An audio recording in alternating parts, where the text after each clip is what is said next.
አድማጮቻችን እንደተለመደው የገባችሁ ላይክ በማድረግ ሌሎችን ወዳጆቻችንን ጋብዟቸው ላይክ የሚለውን በመጫን ማለት ነው እናንተ ስትጫኑ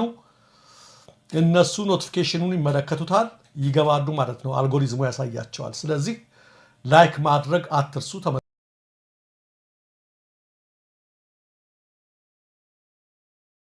ሰሞኑን አሚኮ ላይ ቀርቦ ምልልክ ጎበና ምናምን እያለስ ጨዋት የነበረው አብይ ኦኤምኤን ላይ ቀርቦ ቃለ ምልልስ ሰጥቷል ቃለ ምልልሱ ሰሞኑን ይተላለፋል ተብሎ ማስታወቂያ ተነግሯል ተቀንጭቦ ግን የተላለፈውን ተመልከቱ አዳምጡት ተቀንጭቦ የተላለፈውን አብይ ኬኛ ፖለቲካ አያቆም ማቆሚያ የለውም የዘር ፖለቲካ ማቆሚያ የለውም ከዚህ ነው የሚቀዳው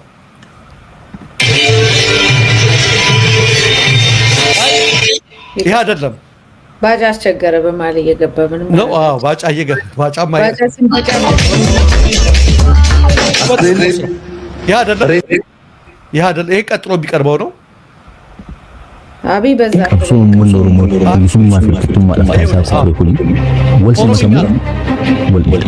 ሞቲን ባህር ነጋሽ ሁሉሱን ዶሪ ደማ ኦሮሞ ኤርትራ ከሰት መጋለግል ዶኩ መካንቺ ባሬንቱ ዋይ ቦርና ባሬንቱ ማልቤኩ መቃሙ ካሰን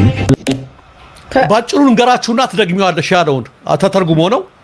ኤርትራም የኦሮሞ ናት ነው እያለ ያለው ተመልከቱ ይሰውይ ባሬንቱ ባህረ ነጋሽን ኦሮሞ አስተዳድሯታል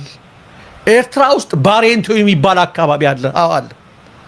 እንደምታውቀው ይልና የቦረናና የባሬንቱ ታሪክ በግልጽ የታወቀ ነው ብሎ ያ ባሬንቱ የሚለውን ባሬንቱና ኦሮሞ ጎሳ አዛ ሁለቱ ጋር ወስዷል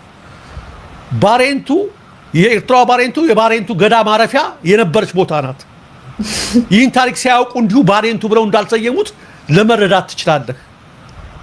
እያለ ነው የሚናገረው አንዴ እንስማው ለጃስ ኢትዮጵያውያን ቀብሶ ምን ኖር ሞት ይሱማ ፍጥቱም ማለት ሳይሳብ ሁሉ ወልሲ መሰሙ ወልወል ሞቲን ባህር ነጋሽ ሁሉሱን ዶሪ ደማ ኦሮሞ ኤርትራ ከሰት መጋለግል ዶኩ መካንቺ ባሬንቱ ዋይ ቦርና ባሬንቱ ማልቤኩ መቃሙ ካሰን አጀንዳ ባጀንዳ ይላል አጀንዳ ተመልከቱ እንደው ነገሩን ብቻ ተመልከቱት ይገርምና እንግዲህ የስም መወራረስ መመሳሰል ስላለ አንድ ነገር ክሌም አታረግም በነገራችን ላይ ለምሳሌ ኢትዮጵያ ውስጥ ብዙ ስሞች የሀገር ስያሜዎች አሁን አንዳንዱ ቀይርናቸው በል እንጂ ለዘመናት ሲጠሩ የኖሩት በተለይ ከእስራኤል መጽሐፍ ቅዱሳዊ ስያሜዎች አሉ ደብረ ሲና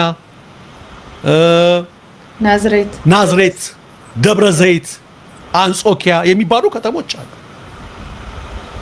እነዚህ ከተማ ስያሜዎች ኢትዮጵያ ውስጥ በመኖራቸው እስራኤል የኢትዮጵያ ነበረች ብለን ክሌም ማድረግ አለብን ወይም ኢትዮጵያን እስራኤልን አስተዳድረው ነበር እንላለን የቦታ የስም መመሳሰር መወራረስ በየትም ቦታ ያለ ነው የነበረ ነው ዛሬ ብዙ አሉ በቴዶ አሜሪካ ውስጥ በርካታ የዚህ ሀገር ስሞች እዚህም አካባቢ ያሉ ብዙ ነገሮች አሉ ለምሳሌ እዚህ ጋር ሄንሪ ዱናንት ስትሪት አለ አበበ ቢቂላ ስትሪት አለ የተለያየ ነገር አለ ቢመጣ እኮ አበበ ቢቂላ ያሉት እኮ እንደው አይደለም ይሄ እዚህ ጋር ስለነበር ነው ብሎ ነው የሚለው አብይ አሁን የሚያሳዩት እና ባሬንቱ የሚል ነገር ስላለ ብቻ ኤርትራ ውስጥ ዝም ብለው አላመጡትም ከቦረና ባሬንቱ ከዛ ነው የወሰዱት የሱ ጎሳ መቀመጫ ነበረች አባ ገዳዎች እዛ ሆኖ አስተዳድሯታል የሚል እጅግ አሳፋሪ እንዲሁ ምንም የማይጠቅም በተለይ ደግሞ ከታሪክም ከምንም አቋያ ሊጠቅም የማይችል ቁርሾ ከመነስነስ ውጭ ሊጠቅም የማይችል ነገር እየተናገረ ያለውና እነ ሽመልስ አብዲሳና ሌሎቹ ያን ሲሉ አትገረሙ ልላቸው መልእክት የሚወርድላቸው ትዕዛዝ የሚወርድላቸው ያ ነው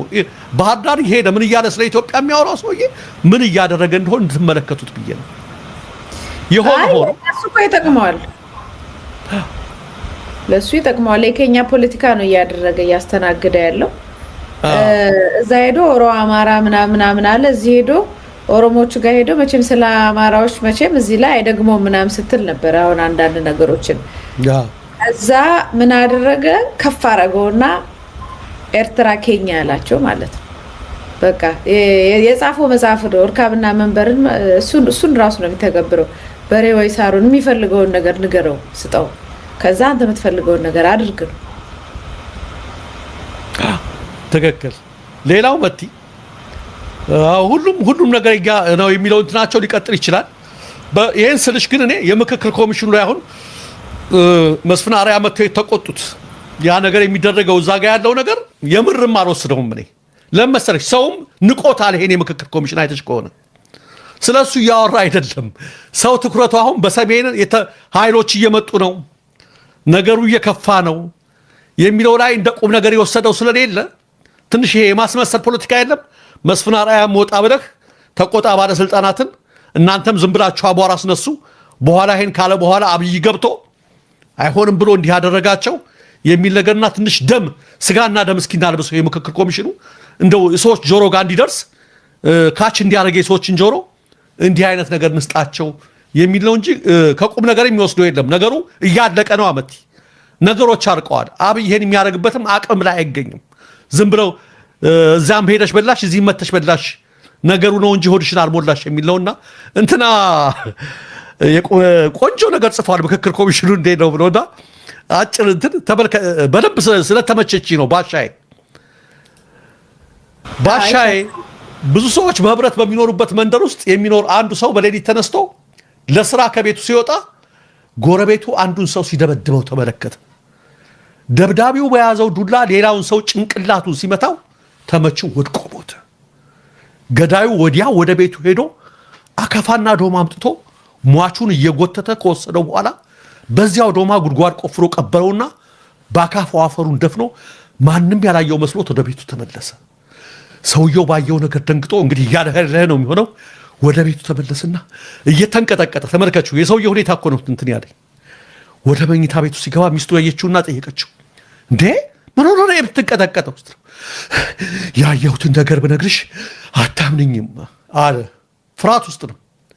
ምን አየህ ስትል የክፉ ጎረቤታችን እነዚህ አይጠፉብን አካፋና ዶማሱ ለካሱ ነው የሰረቃቸው ሰው እኮ ተገድሎ ነው ተመለከቱና ባሻዬ አለ ባሻ ስንት ከባድና አስጨናቂ ጉዳይ ባለበት ሀገር ላይ ስለ አካፋና ዶማ ከሚያስብ ሰው ጋር እንዴት ተግባብቶ መኖር ይቻላል ለመሆኑ ሀገራዊ ምክክሩ ጉዳይ ምን ደረጃ ደርሶ ይሆን ብሎ ሸንቆጥ አድርጎታል እና በጣም ስለተመቸኝ ነው ትልቅ ነገር አለ በአሁኑ ሰዓት ላይ የኢትዮጵያ ሕዝብ ትኩረት ያደረገበት እንዴት ሆነ የነጻነት ትግሉ የሕዝቡ የእምቢተኝነት መንፈስ በእርግጥ ይሄ መንግስት ይዘልቃል ወይስ አለቀለት በሚለው ላይ ሰው ጆሮ ዳርና ዳር እዛ ላይ እዚህ ጋር እነ መስፍን አርአያ አካፋና ዶማ ይሉታል አካፋና ዶማ ላይ ምክክር ኮሚሽኑ ማለት ነው እኛ እሱ አይደለም የምናየው ሌላ ትልቅ ነገር የኢትዮጵያ ሕዝብ ሊመጣ ያለውን ለውጥ በጉጉት እየጠበቀ ነው ከታች ከላይ ከልሂቅ እስከ ደቂቅ ከትንሽ እስከ ትልቅ ትልቁን ለውጥ እየጠበቀ ነው አካፋና ዶማውን ለነ መስፍን አርአያ ለነ ሽመልስ አብዲሳ ተተነዋል ማለት ነው በጣም ነው የወደድኩት ገና ጽሁፉ ሲጀምር እና የሆነ ቦታ ላይ አካፋና ዶማ ሲል በቃ ወደዛ እየሄደ እንደሆነ ገባኝ ማለት ነው እና ጥሩ አድርጎ ነው ያስቀመጠላቸው ትክክል የአዲስ አበባ ጉዳይ ምንም ቢሆን ምንም አሁን ህዝቡ በዛ ላይ ኦሮሞ ከአማራ ጋር እንዲደባደብ ነው የተፈለገው ወይም ከሌላው ብሔር ጋር በዚህ በአዲስ አበባ ጉዳይ ግን ሌላ ከሚጠብቀው በላይ ከባድ ማዕበል እንዳያስነሳበት ነው የኔ እንደውም ስጋቴ አይደለም ፍላጎትም ነው ሊሆን የሚችለው ግን ማዕበል ነው የሚያስነሳው ጭራሽ እሱ በሱ ቤት እነሱ የሚፈልጉትን እየሰሩ እዚህ ጋር ሰው አዲስ አበባ የኦሮሞ ልጅ አዲስ አበባ የህዝብ መቀመጫ አዲስ አበባ ዋና ከተማ ልጅ እየተባለ እዚህ እንዲተላለቅ ነው የሚፈልጉ አጀንዳ መስጠቱ ነው እሱ ወደ ከፍተኛ አመጽ ምንም አይነት አመጽ ከዚህ በኋላ ኢትዮጵያ ውስጥ ከተነሳ በጣም ከባድ ነው የሚሆነው እንደ ሰደድ እሳት ነው እንትን የሚለው የሚቀጣጠለው ምክንያቱም ሁሉም ህዝብ መሮታልና ያወቀ አይመስለኝም የመጣበት ያለውን ነገር አለማወቅ መስሎሽ ነው የአብይ ዘዴ እናውቀዋለን አንቺ የለም ዳይፐር ተወዷል 4 ኪሎ አካባቢ ሰምተናል እሱ ምን የታወቀ እኮ ነው እስኪ አምባሳደር ባጫ ዛቻቸውን ቀጥለዋልና ከትናንት በስቲያ እንተላለቃለን ብለው ነበረ ትናንት ደግሞ እስኪ አንድ ነገር ተናግረዋል እስኪ እናዳምጣቸውና በትንሹ እንያቸው የባጫ ነገር መቼም አያልቅም አንስቶ ከተነሳ በኋላ የኤርትራ መንግስት የሚባል አይኖርም። ይሄን መታወቅ አለበት።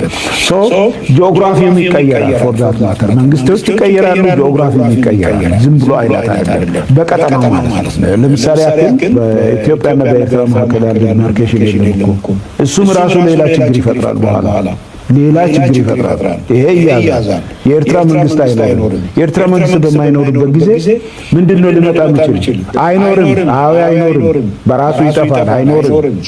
ጦርነት አይደለም እንዴ? አሁን እኮ ጦርነት በሚሆንበት ጊዜ ሎክ ደጀንና ፍሮንት የሚባል ነገር በዚህ ዘመን የሚፈጠር ጦርነት ደጀንና ግንባር የሚባል ነው። ሁሉም ግንባር ናቸው። ይሄ ማለት ምንድነው? አስመራና በባድመ አካባቢ ያለው ግንባር አስመራ ደጀን ሆኖ ባድመ ግንባር ሊሆን አይችልም። ሁለቱም ግንባር ናቸው። ካርቱም ደጀን ሆኖ አልፋሻ ግንባር አይሆንም። ሁሉም አንድ ናቸው። አይዋጫ ስለዚህ የሚሆነው ነገር ምንድነው? መንግስታትን ይቀያየራሉ። ጂኦግራፊም የሆነ ያን የሚፈጠር ነገር ይኖራል። አሁን ይሄ ዚዮናል ይሄ ዚዮናል ብዬ ያን ማድረግ አልችልም። ነገር ግን ሪዛልቱ ይሄ ነው። ይሄ ግን አያስፈልግም።